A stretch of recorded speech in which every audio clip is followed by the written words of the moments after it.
¿Por qué las grandes corporaciones de grano están perdiendo tanto dinero, tan rápido, tras la nueva ley agraria de Burkina Faso? Imagina las oficinas acristaladas de Chicago y Minneapolis, donde ejecutivos y analistas, rodeados de pantallas luminosas y gráficas en tiempo real, ven cómo se esfuman casi $2.000 millones en ingresos esperados. Las gráficas sangran en rojo, los contratos se evaporan como agua en el desierto y las previsiones se desmoronan ante sus ojos incrédulos. No hubo guerra, no hubo sequía. Todo cambió con una sola ley africana, firmada en silencio pero que resonó como un trueno en el mundo financiero global. A miles de kilómetros, bajo techos de chapa ondulada en Burkina Faso, los campesinos celebran en silencio. Por fin, después de décadas de dependencia y marginación, ellos deciden el precio de su grano. La escena parece humilde. Mujeres con vestidos de colores, niños correteando entre sacos de maíz y trigo, ancianos observando con una mezcla de escepticismo y esperanza. Pero la implicación es demoledora. El valor real del maíz y el trigo nace ahora en manos africanas, no en despachos lejanos y desconocidos. Este cambio tan radical se produjo en apenas unas semanas. El golpe a las multinacionales fue brutal e inesperado. Las reglas del juego global se reescribieron sin previo aviso, en el margen de una ley nacional. Lo que inquieta a los poderosos no es solo perder dinero, sino perder influencia, el control económico, la capacidad de dictar las reglas del tablero mundial.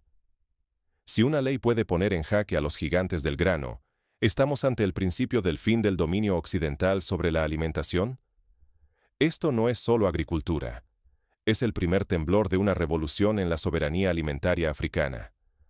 Lo que está en juego aquí no es únicamente el precio del pan, sino el control de los recursos, la libertad de decidir el destino propio, y quizá una grieta irreversible en el viejo orden global. Este movimiento recuerda a otros momentos históricos en los que los pueblos reclamaron el control de sus recursos, como la nacionalización del petróleo en Venezuela en los años 70, o la reforma agraria en México tras la Revolución de 1910.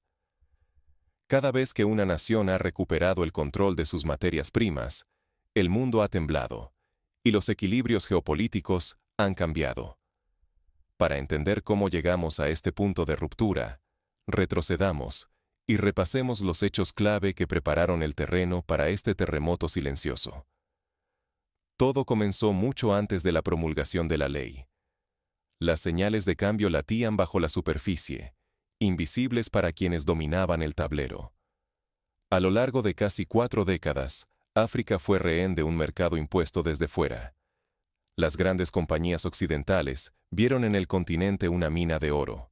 Inundar los países africanos con toneladas de maíz, trigo y arroz, vendidos a precios tan bajos que ningún agricultor local podía competir.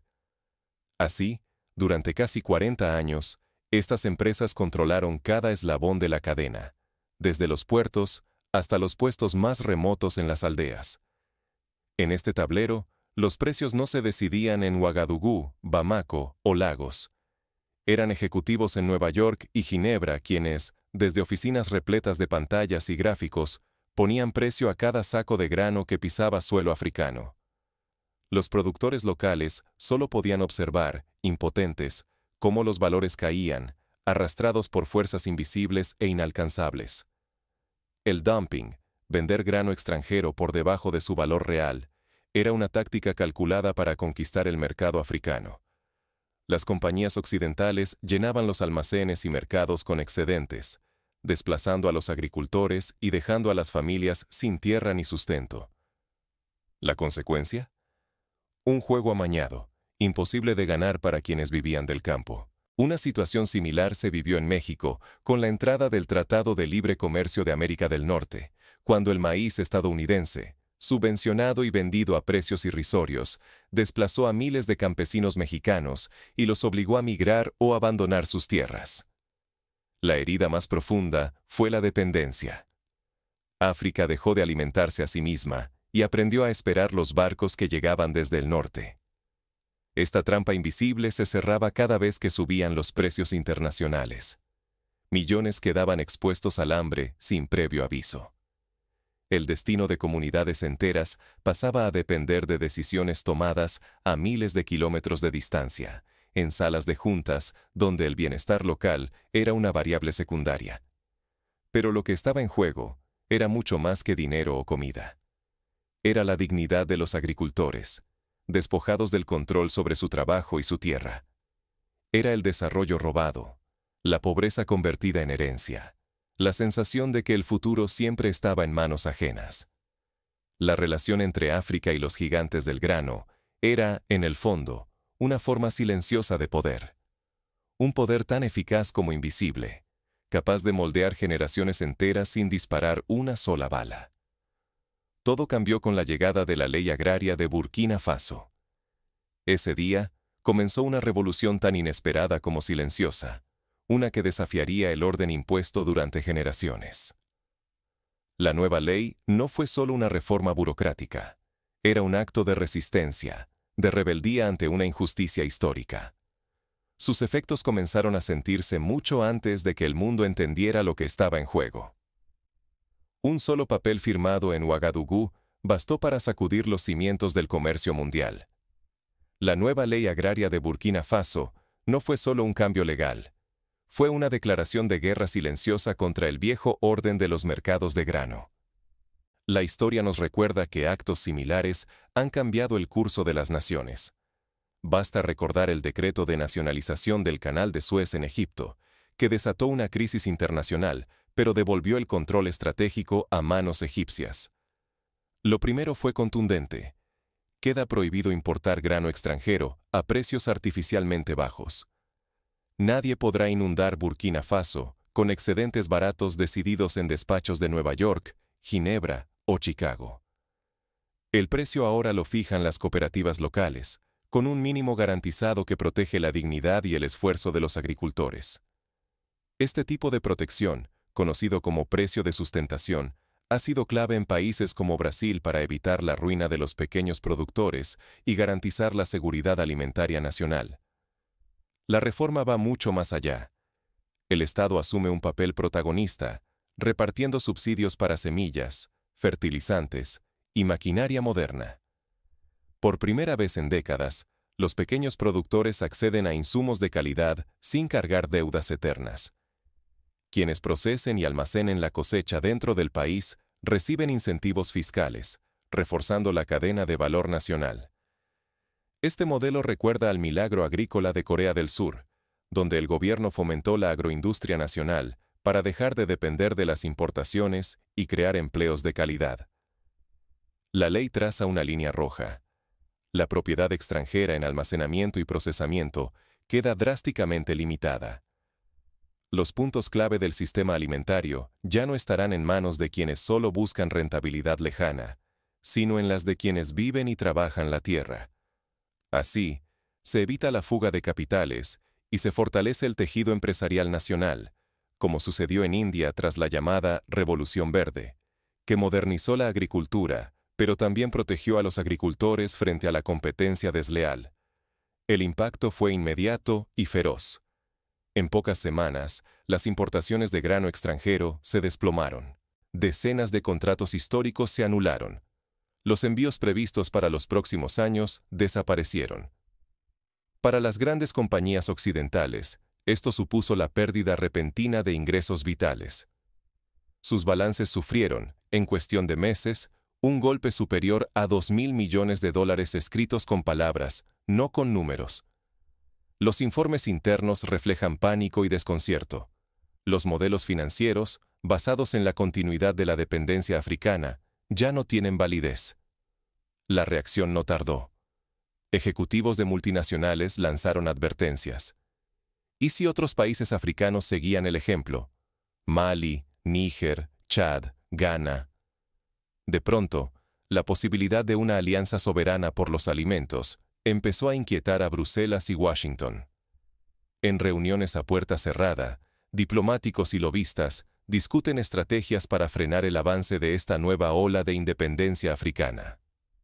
En este nuevo tablero, Occidente no solo pierde dinero, pierde contratos, influencia y, ante todo, una vía profunda de control sobre el destino de millones. Para Burkina Faso, la apuesta es igual de alta. Desafiar intereses foráneos implica riesgos de represalias económicas, inestabilidad interna y presiones diplomáticas que ya se sienten. Casos anteriores, como el embargo comercial sobre Cuba tras su revolución, muestran que las sanciones pueden ser duras, pero también que la resistencia puede fortalecer el espíritu nacional. Pero los números solo cuentan una parte de la historia. Lo verdaderamente crucial es cómo la ley empieza a transformar la vida, la esperanza y la dignidad de la gente común. En las aldeas y mercados, el cambio se palpa en cada conversación. Aquí es donde la revolución, lejos de los titulares, empieza a tomar cuerpo y a arraigarse en la cultura popular. Se escuchan historias de agricultores que, por primera vez, planifican sus cosechas sin el temor constante a la quiebra. De cooperativas que invierten en silos modernos y sistemas de riego impulsados por energía solar. El verdadero impacto de la nueva ley agraria en Burkina Faso no se mide en cifras, sino en confianza y control recuperados. En los mercados, agricultores que durante décadas vendían sus cosechas por casi nada, ahora negocian con dignidad y orgullo. Ya no dependen de precios dictados en oficinas lejanas. Son sus propias voces las que fijan el valor real del trabajo y del grano. Esta autodefinición de los precios ha sido el motor de prosperidad en cooperativas de países como Italia, donde los productores de arroz y trigo han conseguido, mediante la organización colectiva, mejorar notablemente sus ingresos y su calidad de vida. Este cambio ha trastornado la vida cotidiana del campo. Mujeres que antes solo eran mano de obra, hoy lideran comités y proyectos agrícolas innovadores. Un ejemplo concreto es el de Aissata, una joven agricultora que, gracias a los nuevos subsidios, ha creado un pequeño negocio de procesamiento de mijo.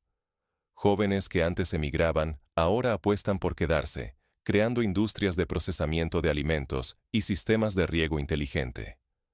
En cierta aldea, un grupo de jóvenes ha instalado sensores de humedad en los campos, permitiendo una gestión eficiente del agua y reduciendo las pérdidas por sequía. Las comunidades rurales, empoderadas por el nuevo marco legal, exigen transparencia en la gestión y más control local de los recursos.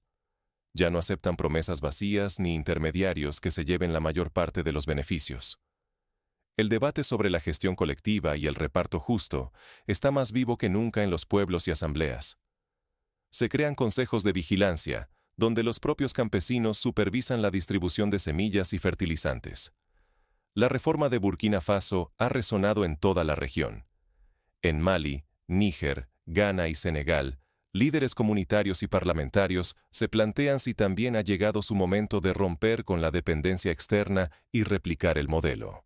Los medios africanos ya hablan de una ola de soberanía capaz de transformar el mapa político del Sahel y más allá. Programas radiales, debates televisivos y artículos de opinión discuten la posibilidad de una Unión Africana para regular los precios y los flujos de grano, semejante a la OPEP en el mercado petrolero. Mientras tanto, en Occidente, crece la inquietud. La pérdida de influencia en los mercados africanos implica mucho más que ingresos menores.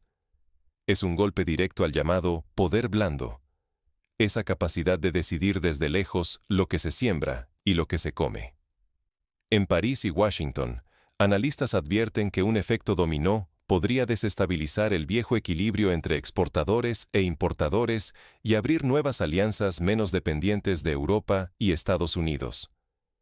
La historia muestra que, cuando el control de recursos cambia de manos, surgen nuevas alianzas y reconfiguraciones geopolíticas, como ocurrió en Asia tras la independencia de India y Pakistán. Está en juego mucho más que la economía, la identidad nacional, la legitimidad de los gobiernos y la posibilidad real de una transformación regional o incluso continental. ¿Puede África, desde un pequeño país del Sahel, iniciar una revolución que cambie las reglas globales del juego?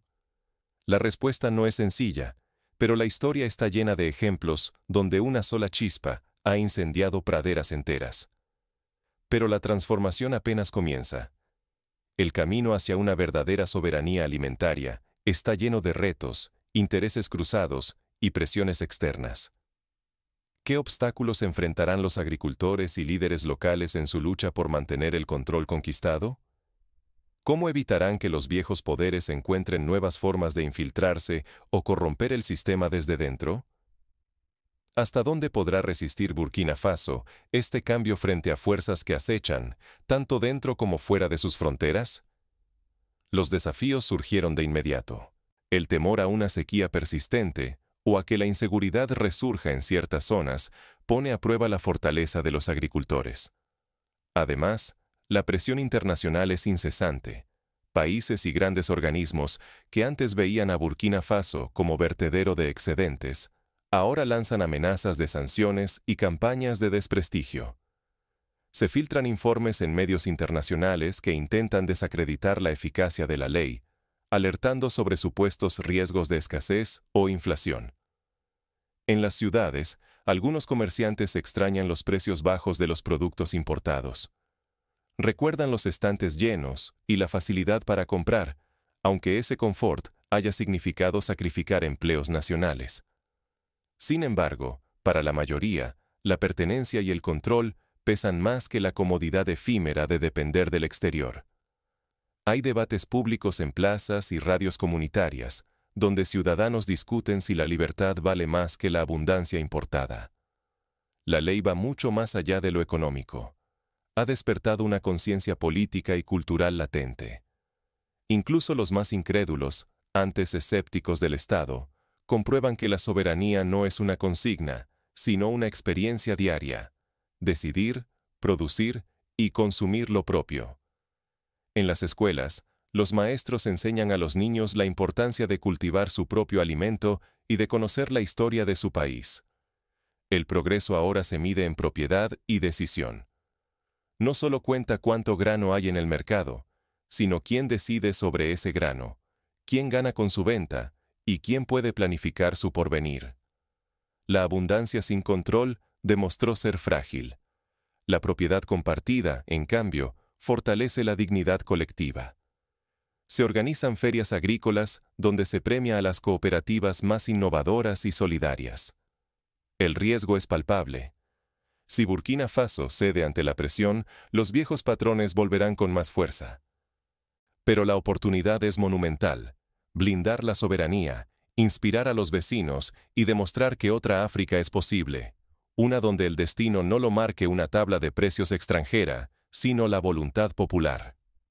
Los académicos comparan este momento con el surgimiento del movimiento de los no alineados en los años 60, cuando muchos países del sur global decidieron no ser peones en la Guerra Fría.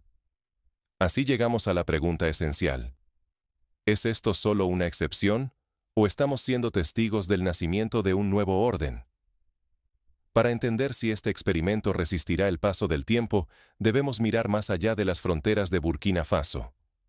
¿Qué señales envía al resto del continente y al mundo? ¿Podría la Unión Africana respaldar esta iniciativa y crear un fondo común para proteger a los países que desafíen la hegemonía extranjera? Burkina Faso ya ha dicho basta. ¿El mundo está dispuesto a escuchar? Hoy, desde las vastas llanuras africanas hasta los salones de poder en Europa y Norteamérica, resuena el eco de una sola decisión. La nueva ley agraria en Burkina Faso no es solo una reforma, es una declaración de soberanía. Nunca más depender de las importaciones de trigo extranjero para alimentar a su gente. Nunca más la resignación ante precios impuestos por otros. Por primera vez, miles de agricultores celebran el control sobre sus propias semillas y cosechas. El precio del grano, antaño dictado por mercados lejanos, ahora lo establece la tierra y la comunidad local. Es el renacer de una dignidad olvidada, el fin de una cadena que durante décadas ató el destino africano a intereses foráneos. En los festivales rurales, se canta y se baila con letras que celebran la independencia agrícola y la esperanza de un futuro mejor. En los centros financieros de Chicago y Bruselas, el desconcierto es palpable. Pronósticos que parecían inamovibles se desmoronan. Las pérdidas ya superan los 2.000 millones de dólares, pero el verdadero golpe es simbólico.